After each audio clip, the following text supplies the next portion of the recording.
In the sweltering heat of a Kentucky summer back in 1955, a group of terrified individuals stormed into the Hopkinsville police station. Breathless and visibly shaken, they claimed their home had come under siege by alien beings. The officers on duty exchanged bemused glances, assuming it was some kind of prank.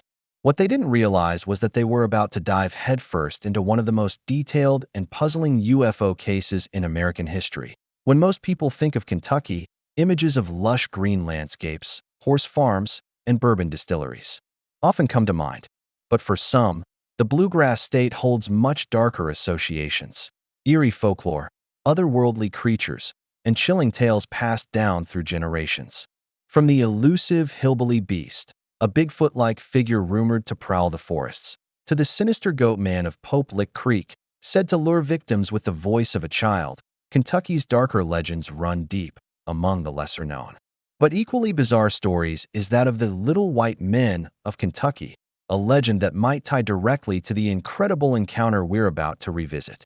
What took place on the night of August 21, 1955, in the rural space between Kelly and Hopkinsville, would not only make national headlines, but become a cornerstone in the lore of alien visitations. This wasn't a fleeting glimpse or a single witness report. It involved 11 people, 8 adults and 3 children, and led to an investigation by both police and military personnel. And despite all the attention and years that have passed since, the core of this strange tale has never changed. This is how it all unfolded. That evening, Billy Ray Taylor, a young guest staying at the farmhouse with his wife, stepped outside to fetch water from the backyard well. Though the day had been stifling, the dusk brought with it a gentle breeze that rustled the leaves. The cool air was a relief from the heavy heat inside. Billy Ray and June were visiting the home of Glennie Langford, who lived there with her children. Also present were Glennie's older sons from a previous marriage, Lucky Sutton and J.C. Sutton, along with their wives, Vera and Aileen.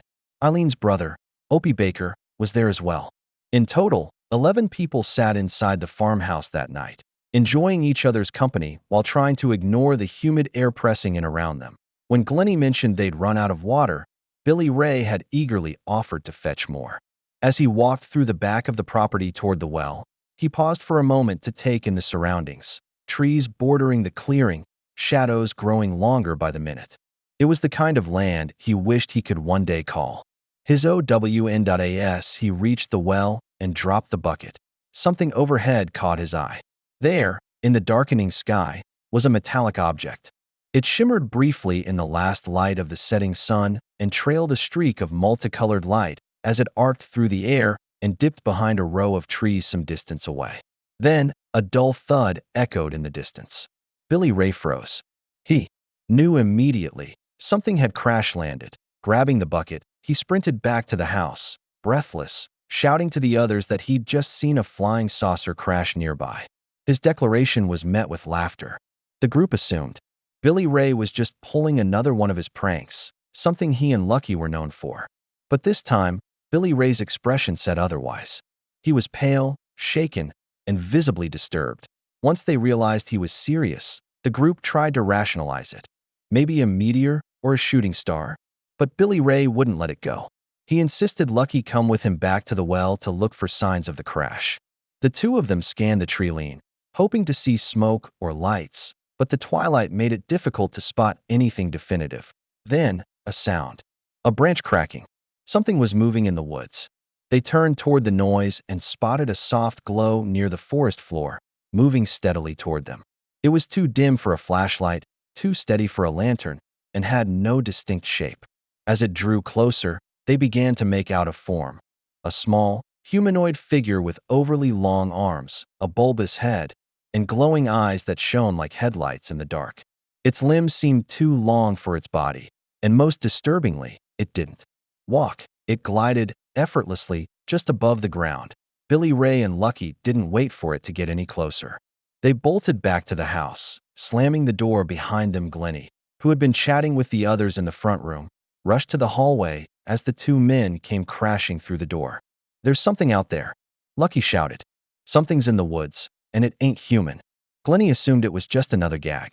She scolded them for making such a fuss, especially with the children still awake. She sent the kids off to bed, thinking that would be the end of it. But Lucky wasn't playing. He grabbed a 12-gauge shotgun and handed Billy Ray a .22 rifle. "You watch the back door. I'll cover the front," he said grimly. Moments later, Glennie's skeptical smirk vanished. She caught sight of a figure at the back window, small, with glowing eyes and oversized ears. Her scream startled Billy Ray, who spun around and fired through the screen door. The creature flew backward with a strange metallic clatter, then disappeared into the trees. Billy Ray stepped onto the porch to get a better look, and that's when a long, thin hand with clawed fingers reached down from the roof, grabbing at his hair. Aileen screamed and pulled him back just in time. Lucky raised his gun and fired at the roof.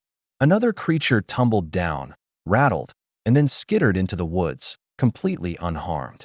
Realizing these things weren't going down, JC armed himself with a 20-gauge shotgun and joined the others. The family gathered together, whispering theories about what they were facing. Glennie, a devout woman, feared they might be demons. Lucky thought maybe they were cave goblins, creatures whispered about in Appalachian folklore. Billy Ray was convinced. It had something to do with the craft he saw fall from the sky that a sudden scream rang out from the children's room. The kids rushed into the hallway, yelling that something had been staring through the window at them. JC and Glennie moved them to another room at the back of the house, trying to keep them safe. But only minutes later, another grotesque face appeared at that very window that JC fired again, glass shattering. But just like before, the creature recoiled and vanished into the darkness, uninjured. For the next 2 hours, the farmhouse was under siege. The beings never entered the house, but they tormented the occupants, tapping on windows, skittering across the roof, or simply watching silently from the treetops. Whenever one got too close, Billy Ray, Lucky, or JC would open fire.